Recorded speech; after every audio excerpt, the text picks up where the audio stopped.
Skeeter Webb here at Wrigley Field will start the second batting around for the Detroit Tigers.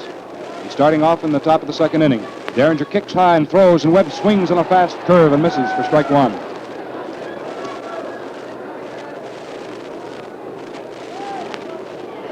Webb got himself a single at right field in the first inning. Derringer pitches left, swings. There's a long fly ball into center field. Andy Pafko goes back, still going back, reaches over his head and takes it for the out. A long fly ball to center field. That guy, Andy Pafko, can go get him out in that outer orchard. He went back and took it. The batter coming up to the plate now for Detroit is Eddie Mayo.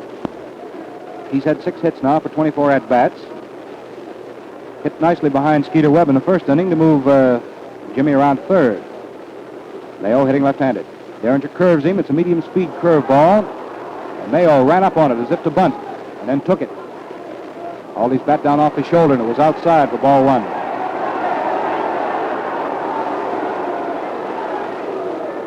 Well, some of the crowd here roaring its disapproval. The call of that one. But Mayo didn't attempt to lay that wood on the horse side at all. Derringer comes down with the next pitch. Mayo swings on it, and there's a fly ball to center. Andy Pafko backs just one step and takes it for the out. And that's all for Mayo, clouding one into straightaway center field. So very quickly now in the top of the second inning, there are 2 outs for Detroit. And that brings to bat Doc Kramer. Doc hit the first run in here in this ball game with a looping fly ball into left field. It got Webb in from third. So he's had 1 hit and 1 try this afternoon. Doc hitting left-handed. Derringer tries a blooper ball in there that floats in and over to Doc Kramer for a called strike. Derringer's been working on that pitch all year. Pretty well has it mastered. He tries it against a knuckler. He threw this time and missed with it just outside. It's 1-1. 1 ball, 1 strike. Derringer doesn't throw that knuckler a great many times, but he's got pretty good control of it.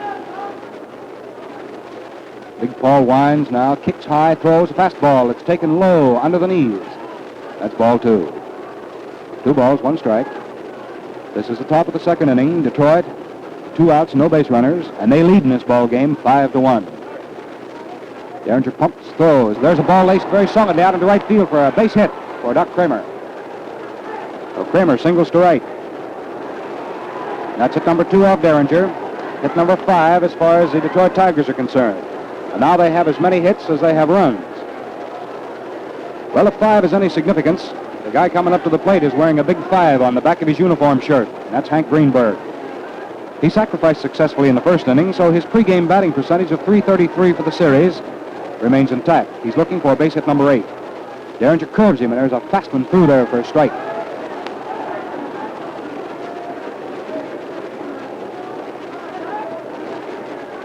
No balls, 1 strike on Hank Greenberg, hitting right-handed.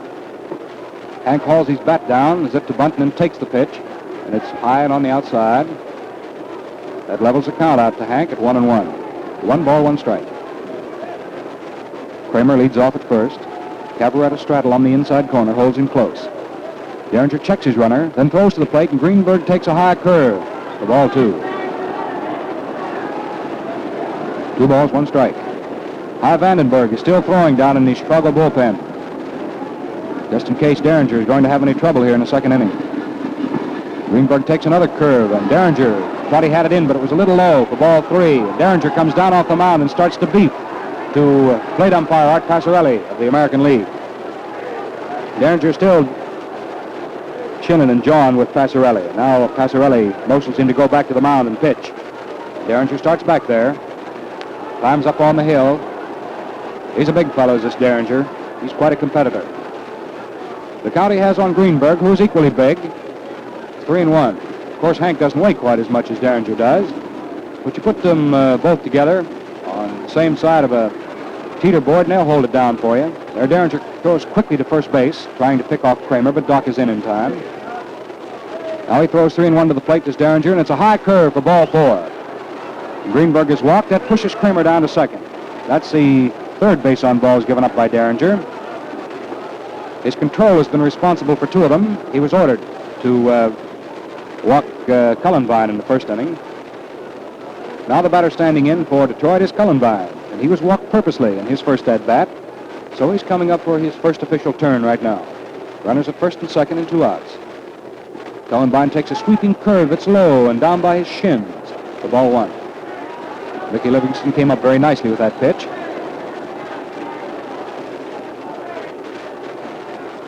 Now Derringer gets ready, sights, serves, and the fast one is low. That's ball 2.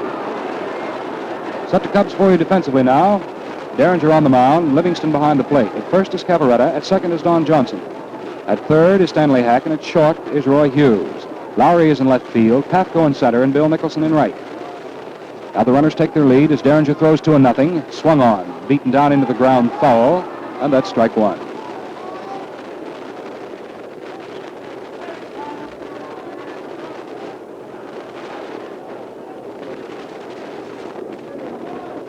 Derringer's ready. Roy started this ball game for the Cubs. He was belted out in the first inning. Derringer has come on, and he's out there throwing now for the Cubs. He's throwing 2-1 to Roy Cullenbine. 2 outs and 2 on here for Detroit in the second. Cullenbine swings on a high curve and misses it for strike 2.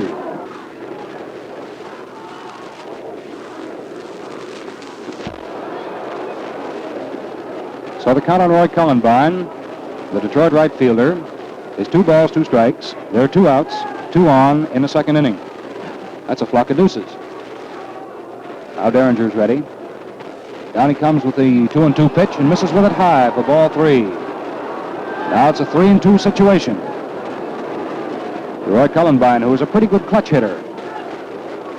The score is 5-1 in favor of Detroit as it now stands, but they're threatening here in the second inning. Derringer delivers 3-2, and Cullenbine swinging on it, fouls it back at first base on the ground. So the count stays right on at 3-2. Steve O'Neill running his ball club from behind third base in the coach's box there. Puts on all kind of signs. Cullenbine standing outside the batter's box watching him too. He wants to get everything the boss has to say. Now we're all ready. Derringer throws 3-2. Cullenbine takes, and it's high and outside for ball 4. And that is the 4th base on balls given up by Derringer. And the second time, Cullenbine has been walked. So Greenberg moves down to second, and Kramer, with 2 outs, moves over to third. So Derringer's gotten himself in a little bit of trouble here by his own wildness. The bases are loaded with Tigers in the second, and the batter is Rudy York. The big Kickapoo takes a fast one in there for a strike.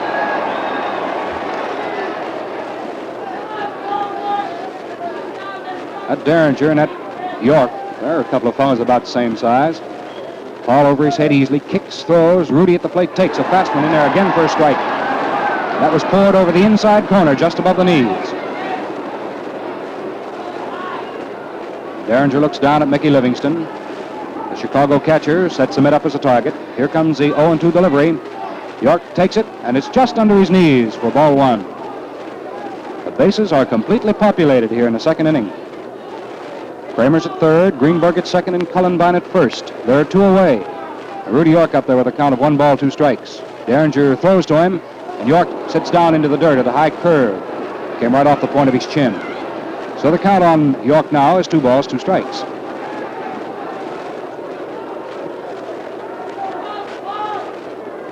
Derringer taking his time now as he studies this situation very carefully. It's a 2-2 count on Rudy York. Derringer throws, York swings, and there's a ball hit out back of right field, and it falls off foul by about 5 feet. That was a line drive spiked by Rudy York. He hit a high outside pitch and dumped it out back of right field. So the count stays right on to Rudy at 2-2. York's a little base hit hungry. He'd like to get himself a hold of one. Of course, Derringer has other ideas as he gets ready for this next 2-2 delivery. Down it rides. York swings on it and gets just enough of it to tip it foul. It scoots back on the ground all the way to the screen. Well, the count on York is 2-2. The count in the ball game is Detroit 5 and Chicago 1. Derringer hasn't waded through the tall grass here yet in the second inning. He's having himself a little trouble. He winds, throws 2-2. York takes a high curve for ball 3. Now it's 3-2. It's gone right down to the wire, and when Mickey Livingston fired that ball back to the mound, Paul Derringer sort of snapped it right out of the air with his gloved hand. He's a little mad at himself out there at the mound right now. The 3-2 count on Rudy York. The bases loaded and 2 outs. We're in the top of the second inning. Derringer throws 3-2, and it's taken by Rudy York on the inside for ball 4. So another Detroit run is pushed across the plate as Doc Kramer comes over to score from third base. The bases remain loaded as Greenberg takes his station at third, and Cullenbine moves down to second. That is walk number 5, and run number 2 given up by Derringer. And the score stands now at 6 for Detroit and 1 for Chicago. And I think that's going to be all for Big Paul Derringer. Yes, he's coming out of there now, and Hy Vandenberg, another right-hander, is going to come on to pitch for Chicago. So Derringer is all through. He came in and pitched the first inning after Beroy couldn't get anyone out. So he pitched 1 inning and 2/3 of the second. So he's pitched 1 2/3 innings, and he's out of there. This is not Derringer's ball game to lose, should it wind up this way, because he came in with his ball club behind. Now stands it's Beroy's game, but Hy Vandenberg is coming on here. Vandenberg. Hy Vandenberg pitching in the second inning. The 2 away and the bases loaded, and he'll throw first of all to Outlaw, the third baseman.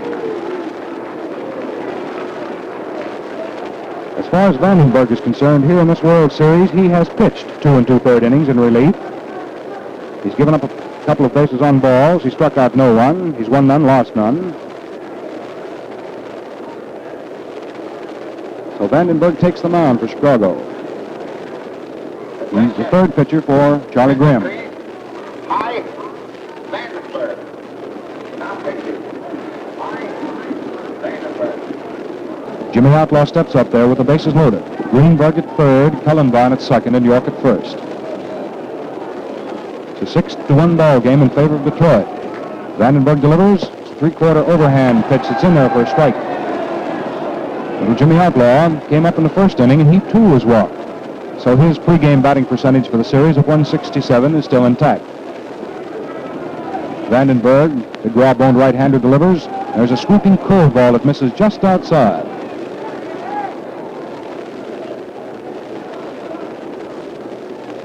Outlaw digs back in. Stands deep at the plate. Holds that bat high on his right shoulder.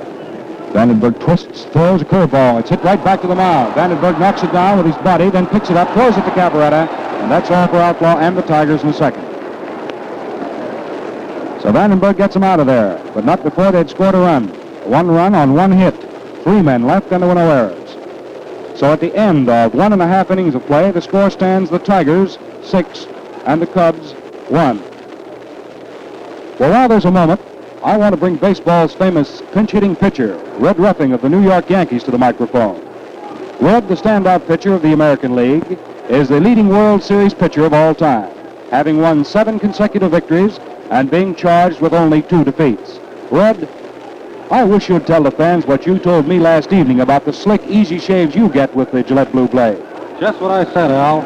I can't get a decent shave with any other blade. Go on and tell them about it, Red. Okay, Al. I said your line. Look sharp, feel sharp. It sums the story up for me. The fellow does look better and feel better when he shaves with that Gillette Blue Blade. Well, that's what I wanted you to give the fans, Red. Thanks, Red Ruffing. Remember, men, look sharp, feel sharp, be sharp. Use Gillette Blue Blades with the sharpest edges ever honed. Now in the last half of the second inning, the first man up for Chicago is going to be Bill Nicholson. Bill is hitting at 208. He has 5 for 24 for his work in the series. One of those hits was a triple, and a very costly triple as far as Detroit was concerned because it helped them lose the first game of the series. Now Newhouser pitches and Nicholson swings viciously and fouls it way back onto the screen for strike 1. And I can't help but wonder what goes through Red Ruffing's head as he watches the American Leaguers perform here this afternoon at Wrigley Field in Chicago.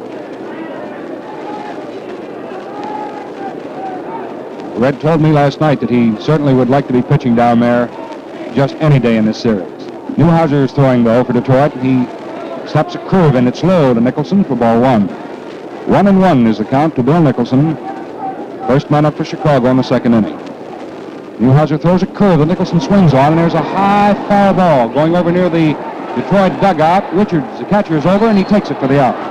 That's all for Nicholson. Fouling up and out to catcher Richards of Detroit. The batter now is Mickey Livingston. Mickey Livingston, the catcher. Mickey missed just one of the ball games, so he's playing his 6th game of the World Series. He's had 7 hits for 18 at-bats, and he is the number 2 hitter of all batsmen. He's going along hitting at .389. He's a right-hand hitter standing deep at the plate. Takes a look at the first pitch, and it costs him. Newhouser had that one right in. No balls, 1 strike. Young Detroit southpaw delivers, and Livingston hits one down to third. Outlaw picks it up on a big hop, fires it over to Rudy York, and that's all for Livingston. Going out from third to first. Now Roy Hughes, the shortstop, is coming up. There are 2 outs here in the last of the 2nd inning. The score stands Tigers 6 and the Chicago Cubs 1. This is the 7th and final game of the 1945 World Series. Hughes hitting right-handed, batting at .286.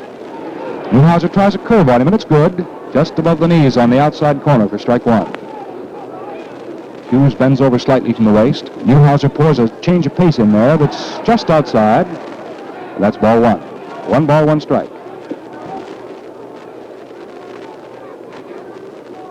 Newhouser throws again. This time Hughes swings on it and fouls it up into the 2nd tier behind first base.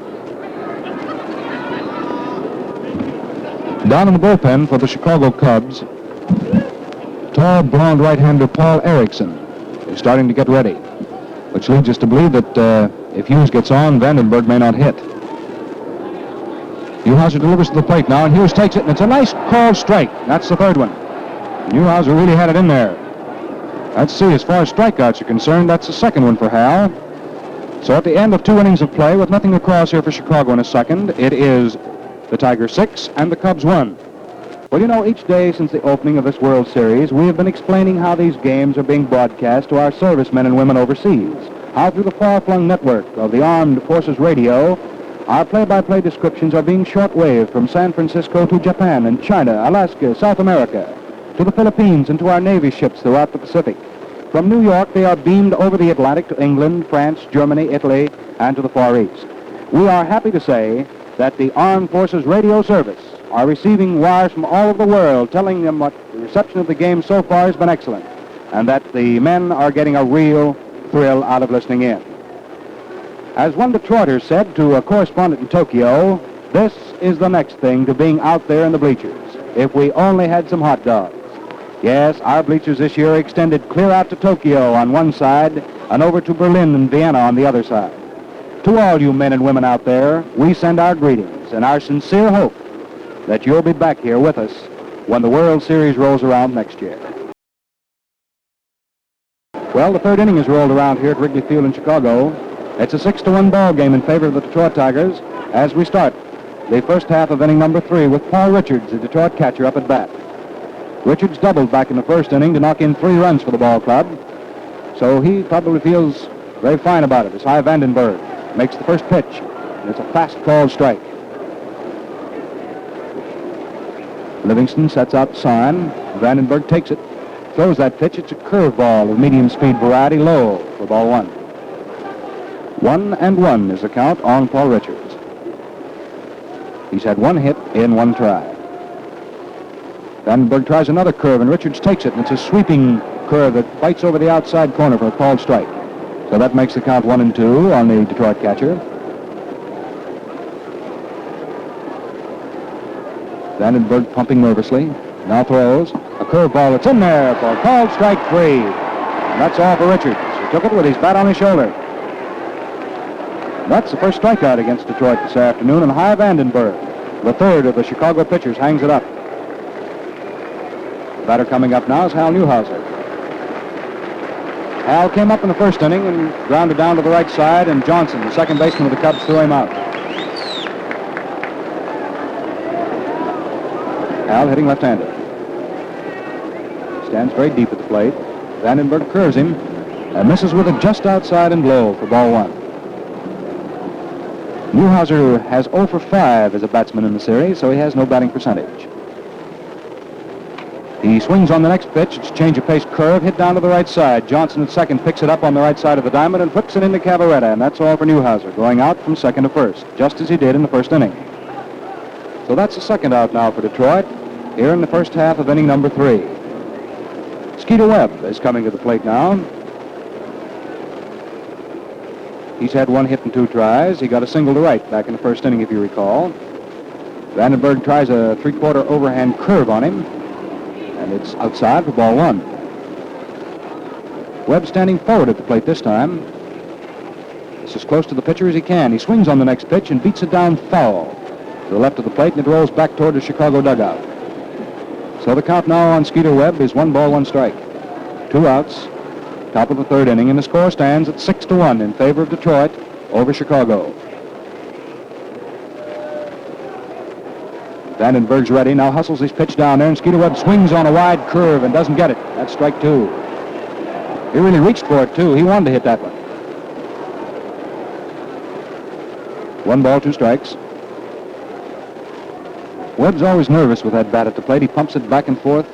Now he swings on this next pitch, hits a slow roller to shortstop. Hughes comes in nicely, picks it up, throws it to Cavalretti in time by Stride. And that is all for Webb, going out from short to first. So in the 3rd inning for Detroit, no runs, no hits, no errors, and nobody left. And the score, Detroit 6 and Chicago 1. Red Ruffing, stalwart Yankee pitcher, speaking from this booth last inning, told you about the slick, easy shaves he gets with today's Gillette Blue Blade. Now, there are millions of shavers just as enthusiastic as Red Ruffing about this finest of razor blades. In fact, the Gillette Blue Blade is number 1 in preference the world over because it's number 1 in sharpness. Yes, today's Gillette Blue Blade has the sharpest edges ever honed. So sharp, so smoothly finished, so easy shaving, that tough beard's no problem at all. It's mighty easy to check, old Al.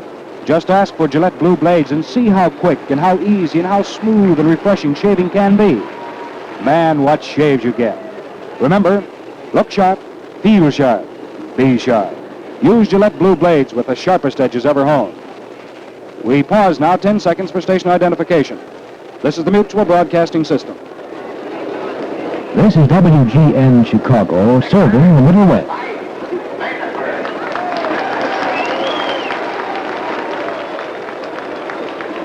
Hy Vandenberg is to be the first hitter for Chicago here in the last of the 3rd inning. Vandenberg's coming up to the plate right now. Matter of fact, he has no hits and no at-bats here in the series. He takes the first pitch high for ball 1. So this is his first official at-bat in the 1945 series. Newhouser comes down with the next delivery, and Vandenberg swings and doesn't get it. He's spun all the way around. So the count on Vandenberg now is 1 ball, 1 strike. First Cub up in the 3rd inning. Al Newhouser working very well for Detroit. Delivers. Vandenberg swings, hits a high fly ball out into right field. Up under it is Cullenbine, and he's got it for the out. That's all for Vandenberg. A fly ball to right field to Roy Cullenbine. That brings up the second hitter. And starting the second batting around for Chicago is Stanley Hack. He was struck out in the 1st inning. He's had 11 hits and 26 at-bats here in this 1945 series. Newhouser works. Hack takes, and there's a low curve on the outside for ball 1. If Stanley Hack can get himself another base hit in this World Series, he will tie Eddie Rice of Washington and Pepper Martin of the St. Louis Cardinals for 12 hits in a single series.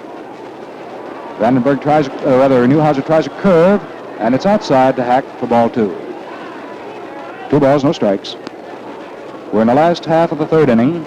The score is 6-1 in favor of Detroit, and 1 out for Chicago. No base runners, and Stanley Hack is up there for his second at-bat. Newhouser's kind of stingy with the Cubs. He's given them only 2 hits. He throws a curve in there now, and Hack walks up on it and then takes it, and it's nicely in for a strike. Now his count is 2 balls, 1 strike.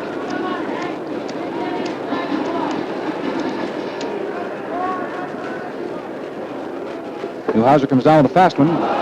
It's in there for called strike 2, just above the Hack knees and on the outside corner.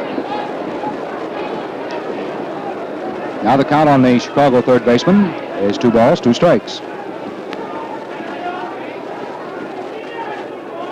Hack watches Newhouser get ready, then swings on his offering and hits a ball down to third. Outlaw comes up with it behind third, throws to first, and that's all for Hack. Hack going out, from third to first, being thrown out by his opposing third baseman, Jimmy Outlaw.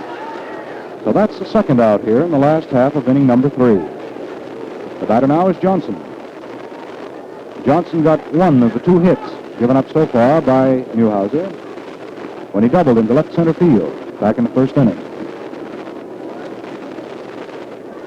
Newhouser throws a medium-speed curveball in there that's swung on by Johnson and fouled off to the right of the plate. Strike 1.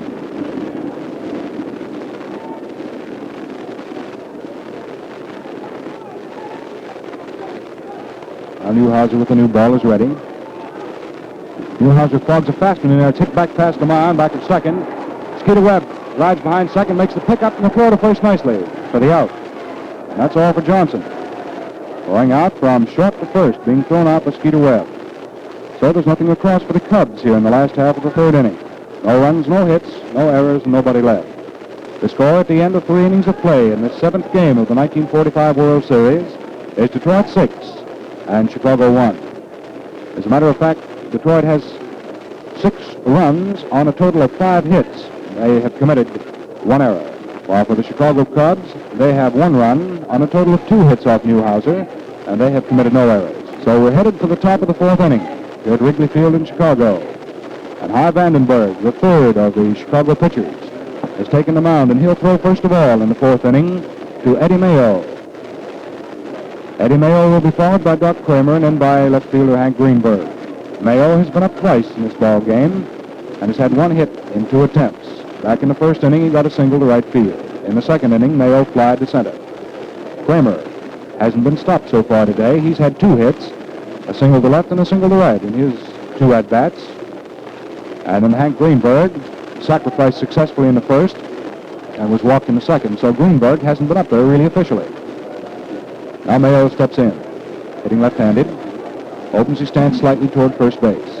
Vandenberg, raw-boned right-hander, delivers. And there's a fastball swung on and beaten down into the ground foul. Rolls back toward the Detroit dugout. And of course, that's strike 1 on Eddie Mayo. This is the 9th 7-game series to be played. And 6 of 8 have been won by the National League.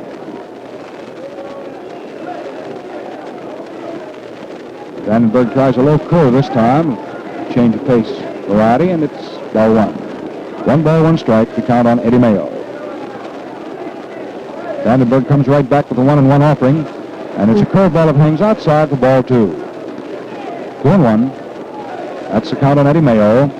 The first Tiger up, 4th inning. A fastball is swung on by Mayo and missed completely for strike 1. Rather strike 2. 2 balls, 2 strikes. That was the first one he swung at in that manner. 2 balls, 2 strikes is the count on Eddie Mayo, the first man up for Detroit here in the 4th inning.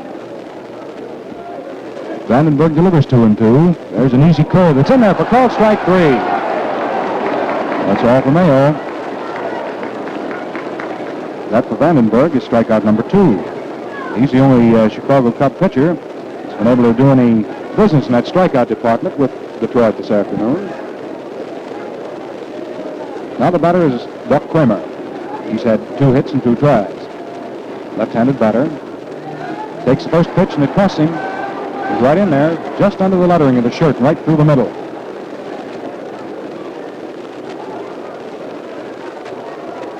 Vandenberg rolls back, comes down with a change of pace curve that's reached for, and there's a high pop-up back at shortstop. Hughes goes back about 15 feet on the grass in left field and grabs it for the out. That's all for Kramer, so he's been stopped now. That's the second out, the top of the 4th inning. That brings up Hank Greenberg for his first official at-bat. His pregame batting percentage of .333 is still riding. Look at that outfield move back when Greenberg digs in. Lowry moves back in left. Pafko moves over into left center and moves way back. Vandenberg tries a curve on him. Greenberg takes it high for ball 1. Nicholson is over almost into right center field. Big hole in right field down near the line. Vandenberg throws and Greenberg takes. There's an inside curve just off the short ribs for ball 2. 2 balls, no strikes.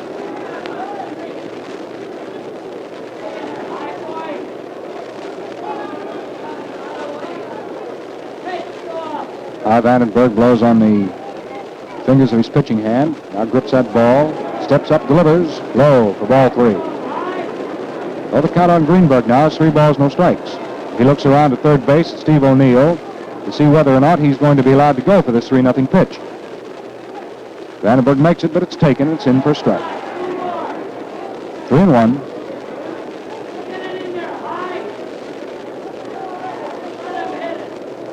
Greenberg waves that War Club back and forth. Takes this next pitch, and it's under his knees and on the inside for ball 4. So Greenberg has walked with 2 away here in the 4th inning. That's the first walk given up by Vandenberg. That's walk number 6 that has been given to the Detroit Tigers. Now the fellow that has been receiving most of the walks is Roy Cullenbine. He's been the recipient of 2 of them, and he's up there now.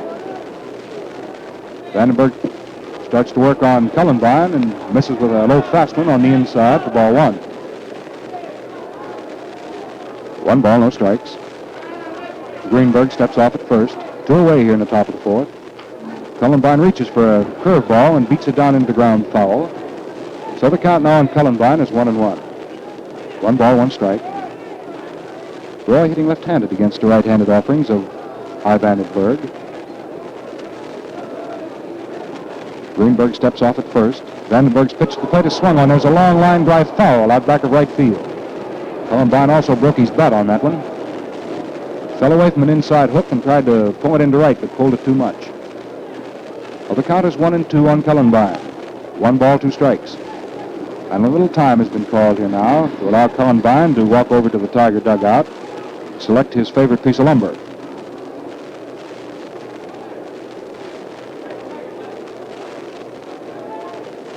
Comes trudging back up to the plate with that Louisville slugger he carries over his shoulder. Gets in there now. The count is 1 ball, 2 strikes on Roy Cullenbine. 2 outs in the top of the 4th, and Hank Greenberg, who was walked, is on at first. Vandenberg delivers. There goes Greenberg. The ball is swung on and missed and dropped by Mickey Livingston, but he makes the peg down to first base in time, and it's a strikeout nevertheless. Cullenbine is out of there. So Vandenberg hangs up strikeout number 3, and here in the 4th inning, no runs, no hits, 1 man left, and there were no errors. So at the end of 3.5 innings of play, the score stands Tigers 6 and the Cubs 1. Well, we all like to watch a pitcher who can fog them through. Yes, speed's a great thing when it's combined with perfect control. Speed counts for plenty in shaving, too, when it's hooked up with real comfort. Now, that's the kind of shaving you get when you use Gillette Brushless Shaving Cream. Gillette Brushless removes moisture-resisting oil from your whiskers almost instantly. What's more, it blankets a barrel of water against them, giving every bristle a thorough soaking. Yes, Gillette Brushless softens stubble in jig time and stays wet on your face, lubricates your blade, and makes shaving lots quicker and easier. For extra shaving speed and comfort, ask your dealer for Gillette Brushless. If he's out of stock today because of wartime shortages, he'll have Gillette Brushless soon. Now for the last half of inning number 4. The score stands 6-1 in favor of the Tigers over the Cubs. And Peanuts Lowry is coming up for his second at-bat here in the 7th game. He's 0 for 1. He was a base runner in the 1st inning when Newhouser bobbled his attempted sacrifice. Now Hal out on the mound makes the pitch, and there's a nice hook in there for a strike. Little Lowry gets down, gets a double handful of dirt.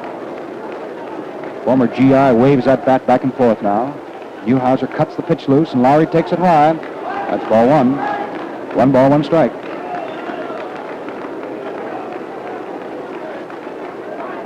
Newhouser works again. Lowry swings on it, and there's a fly ball going out into right center field. Going over for it is Doc Kramer. Cullenbine cuts in front of him and takes it for the out. So in right center field, it was Roy Cullenbine who streaked in front of Doc Kramer to make the put-out.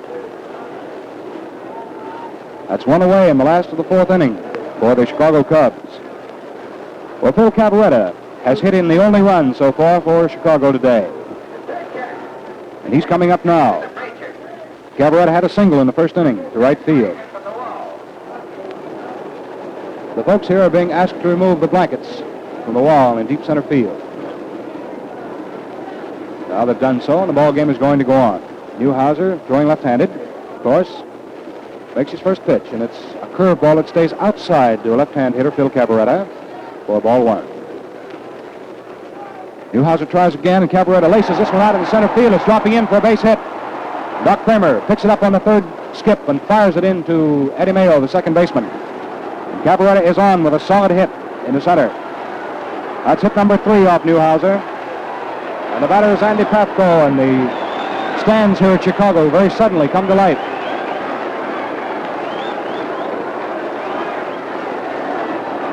Pafko hit into a double play back in the first inning. He'd like to atone for that right now. He swings on the first pitch and has a fly ball to center. Doc Kramer goes back into his right and misjudges it. The ball falls behind him. Here comes Cabaretta moving into third. Charlie Grimm is waving him on in. There comes a throw to the plate. Cabaretta slides. The ball gets away from Richards. The runner is safe, and Pafko's at third.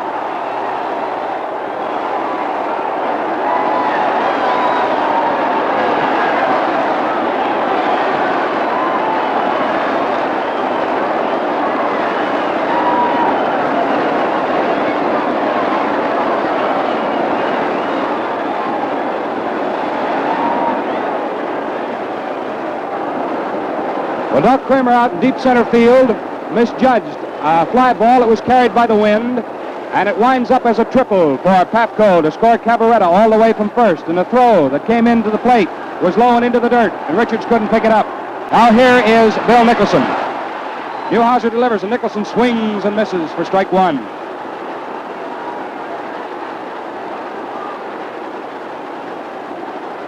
That was hit number 4 and run number 2 off Newhouser.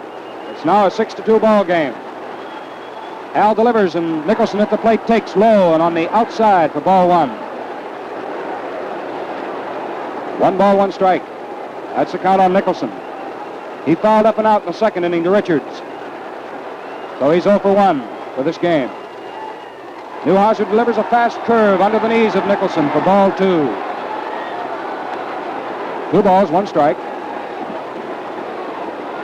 There's 1 out for Chicago here in the 4th. They're trying to get back into this ball game as the score stands Detroit 6 and Chicago 2. Pafko leads down off third. Nicholson swings and hits the ball easily back to the mound. Newhouser drives the runner back into third, throws to first in time, and that's all for Nicholson. He topped the swing and rolled it back toward the mound. Nicholson thrown out by Newhouser. Pafko holding on at third base. The batter is Livingston now.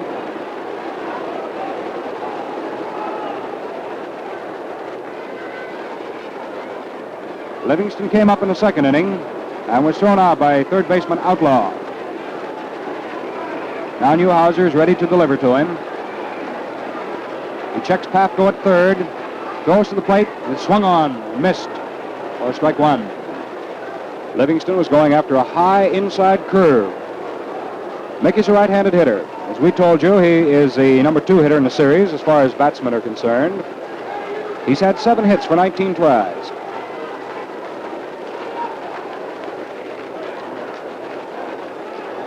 Now Newhouser is ready. Delivers 0-1 to the plate. And there's a ball hit right back to the mound. Newhouser grabs it very quickly, throws it over to first, and that's all for Livingston. That's all for the Chicago Cubs here in the 4th inning. So, despite the triple, Newhouser got out of it rather easily and very inexpensively. 1 run, 2 hits, 1 man left, and there were no errors. So at the end of 4 full innings of play, the score stands 6 for the Tigers. Before we get into the top half of the 5th inning, I'd just like to remind you that for a rousing time, get your friends together Friday nights and enjoy a corking good scrap on Gillette's Cavalcade of Sports. Yes, for the major boxing event of the week, every week, the year round, tune in Gillette's Cavalcade of Sports Friday nights. Consult your newspaper for a local station and local time. Now for the first half of inning number 5. This is quite a knockdown, drag-out ball game with the Chicago Cubs and the Detroit Tigers fighting for the World's Championship here in the 7th game of the 1945 World Series at Wrigley Field in Chicago. The first man up for Detroit here in the 5th inning is going to be Rudy York. He twice has been up there, but just once officially. He came up in the first inning and popped up and out to third baseman Stan Hack.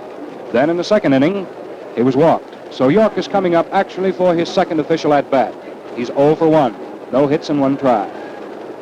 Out on the mound, Hy Vandenberg, pitching for the Chicago Cubs, has visited to Rosenbach, and he's ready to throw. Rudy York, big, powerful right-hand hitter, very thick set through the chest and shoulders. watches the first pitch whistle in, and it's low for ball one. It's a 6-2 ball game in favor of the Tigers. Vandenberg twists and throws an overhand curve that's swung on and fouled off by York for strike one. 1 ball, 1 strike. That's the count on Rudy York. York looks down at O'Neill behind third. These ball players very carefully watch their manager because with each pitch, signs are changed. Vandenberg delivers 1-1. It's a medium-speed curveball. It's over for a strike. Now it's 1-2. 1 ball, 2 strikes. York waits. Vandenberg serves. York swings, and there's a bounding ball to third. Hack is up with it. There's a throw over to Cavaretta at first, and that is all for York. Bouncing out from third to first. So that's one away here in the top of the 5th inning. The batter coming up there now for Detroit is Jimmy Outlaw. He walked in the first, hit back to the mound and was thrown out by the pitcher in the 2nd inning. So Outlaw has gone up there once officially and has failed to get a hit. Vandenberg throws a curve in there that Outlaw, the little right-handed hitter, swings on and fouls right back onto the screen for strike one. Outfield immediately when Outlaw comes up there. Walks in a couple of steps. Vandenberg now with 1 away in the 5th delivers, and Outlaw almost took a swing at that one, but pulled up in time to take it low for ball 1. 1 ball and 1 strike is the count on third baseman Jimmy Outlaw of the Detroit Tigers. Vandenberg, big right-hander, throws, and it's swung on and hit just over the outstretched fingertips of Hughes and out into left field for a base hit. So Outlaw singles right over shortstop, out into left. That's hit number 6 as far as Detroit is concerned, and now they have an equal number of runs and hits. The batter is Paul Richards. Richards doubled in the 1st inning, struck out in the 3rd. Now he takes a curveball. It's good for a strike. No balls, 1 strike. That's the count on Richards. He turns around and is really talking to Passarella. He didn't like the call on that one a bit. In 5 1/3 innings, that was the first hit off Vandenberg. Down comes the next pitch. There goes the runner down to second base. The pitch to plate is swung on for strike 2. The peg goes down to second. The flying spikes of Outlaw slides under the peg, and he's safe at second. So he'll get credit with a stolen base. Outlaw is credited with a steal of second. Richards swung to protect him, and of course that's strike 2 on Paul. But the Tigers have another base runner in scoring position. With 1 away here in the top of the 5th inning. Vandenberg is ready now, delivers. Richards takes a curveball that snaps off outside for ball 1. 1 ball, 2 strikes.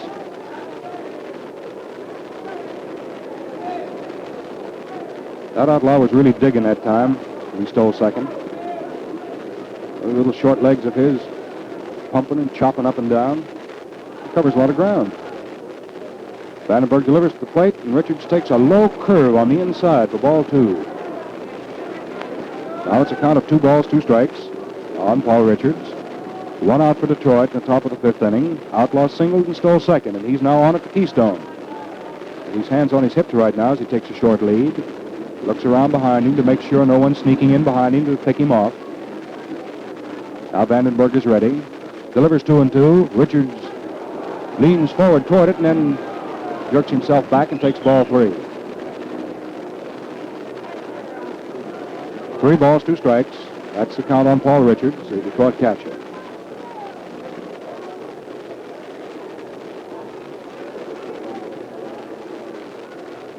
Vandenberg ready with the 3-2 delivery.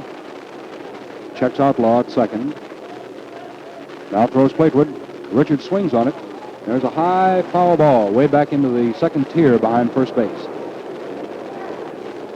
So the count stays at 3-2. The score, in case you just tuned in, Detroit 6 and Chicago 2.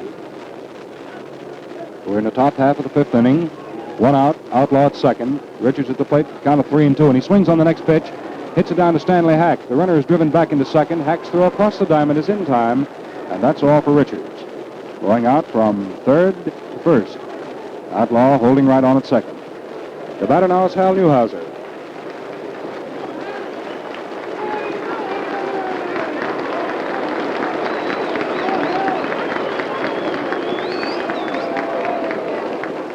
Up until now, Hal Newhouser has pitched himself a pretty sharp game. He's been looking sharp down there. It's left-handed. However, as a batsman, he's gone 0 for 2.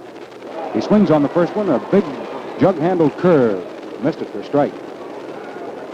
No balls, 1 strike is the count on Hal Newhouser. 2 outs. Outlaw still on at second. Vandenberg delivers. Newhouser swings on the next pitch, and there's a fly ball hit out into left field. Lowry has to hurry. He does and makes the catch. Lowry had to come up in a big hurry and over toward the line in left field, but he was right there. Made the catch, so there are no runs. 1 hit and a man left, and there were no errors. So at the end of 4.5 innings of play, the score stands, the Tigers 6 and the Cubs 2. Folks, peace has plenty of blessings. Among them is the thrill we all get at seeing the good things we've missed during the war reappear. So when I tell you that the famous easy-shaving Gillette Tech razor is coming back on dealers' counters all over the country, I can just hear a lot of you fellas say, hot dog. Now, most stores have the Gillette Tech in stock right now, and you'll probably find one where you trade. So be on the lookout for the Gillette Tech razor you and plenty of other men have been waiting for. It's on the way with all-metal gold-plated head, plus 5 super keen Gillette blue blades at the popular pre-war price of only 49 cents. What shaves you get, how quick and how easy, how smooth and how refreshing. Yes, happy shaves are here again. Ask your dealer for your Gillette Tech razor with 5 perfect shaving Gillette blue blades at 49 cents. And now for the last portion of the 7th game of the 1945 World Series, to close up shop, put it in the books, is a guy that can do it. Bill Slater. You ready, Bill? Thank you, Al. Yep. Roy Hughes is the first batter up for the Cubs here in the last of the 5th. Whispering Roy struck out his first time up. 24-year-old Hal Newhouser gets ready to pitch to Hughes. Here it comes. Hughes backs away from it. It's an inside pitch for ball 1. Jolly Charlie Grimm, with his team trailing by 4 runs, is cutting up capers galore down in that third base coaching box. He wants Hughes to hit and get on. Hughes swings, foul tips it. Strike 1. 1 ball, 1 strike. Don't go away, you all. This game isn't over yet. 6-2, the Tigers are out in front, and Hal Newhouser, the best of their pitchers, is looking mighty keen. Just the same, these Cubs are fighting back. Newhouser works. It's good. A curveball gets the inside corner, and Hughes is sore about it, and he throws his bat down and walks away from the plate, and Charlie Grimm comes walking in from third, and he's not happy now. It was a curveball. Nipped the inside corner. Now Hughes and Passarella have got themselves a bit of a rondelay on down there. Hughes is sticking his chin out at Passarella. Passarella's talking right back to him, too. That Passarella was a military policeman in the Army. Now Hughes picks his bat up again, and meanwhile, out on the mound, Hal Newhouser is flailing his arms around like a windmill, trying to keep warm. It's a cool day. Here they are, ready to go again. Here's the pitch to Hughes. It's inside. Ball 2. 2 balls, 2 strikes. And a derisive roar from the crowd, who disagreed with the call on that last one. 2-2 now on Roy Hughes. Newhouser's ready. Here it is. Hughes takes it, and it is called strike 3. And Hughes is sore again. But he's out of there. That's the second time that Roy Hughes has struck out in this ball game, and for Newhouser, that is strikeout number 3. 2 of them he's collected off of Hughes. Now here's a pinch hitter coming up in place of Hy Vandenberg. It's Eddie Sauer. Sauer stepping up there, right-handed hitter. This is Sauer's second time up as a pinch hitter in the ball game, and Newhouser promptly greets him with a fast call strike, a curveball that whipped in and over. Sauer's an outfielder by trade, and he hails from Pittsburgh, Pennsylvania, a right-handed batter. 1 strike on him. Newhouser works down low into the dirt, scooped up by Richards. The crowd hooping a bit. They're giving Passarella a bit of a razzaloo. 1-1 on Sauer.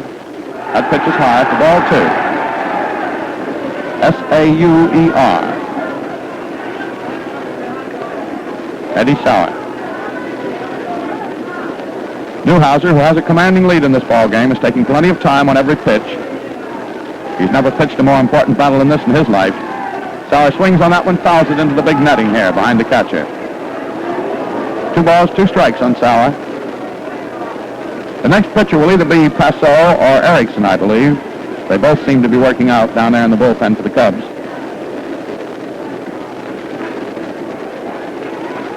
Now a new ball put in play. Newhouser has it rubbed up. Here's the pitch. It's a little too high. Makes it ball 3 for a full count on Sauer, the pinch hitter. There have been more pinch hitters used in this series, as you know, than any other series in all baseball history. Here it is. Sauer swings, strikes out. Strikeout number 4 for Newhouser. 2 out for Chicago in the last half of the 5th. And now the leadoff hitter, Stanley Hack, comes up to start the 3rd batting around for the Cubs. And Stanley has been turned back his 2 previous appearances at the plate by Hal Newhouser. Hal works. Hack takes a fast call strike. Newhouser seems to be getting sharper and sharper as this game wears along. Here it comes. Hack swings on it. There's a ground ball to shortstop. Skeeter Webb scoops it out of the dirt. The throw to first is just in time. Hack is out by half a stride. So in the last of the 5th inning, there's nothing across for the Chicago Cubs. And the score at the end of 5 full innings of play is Detroit 6 and Chicago 2. And I believe it's big blonde Paul Erickson who's coming in to be the next pitcher for the Cubs. We'll wait till he's officially announced. He's taking the stride in, though, from out there in left field where the bullpen is located. And while Erickson is coming to the mound to complete his warm-up pitches and to appear as the 4th pitcher this afternoon for the Chicago Cubs, let's pause here 10 seconds for station identification. Remember, men, look sharp, feel sharp, be sharp. Use Gillette Blue Blades with the sharpest edges ever honed. This is the Mutual Broadcasting System. This is WGN Chicago, serving the Middle West.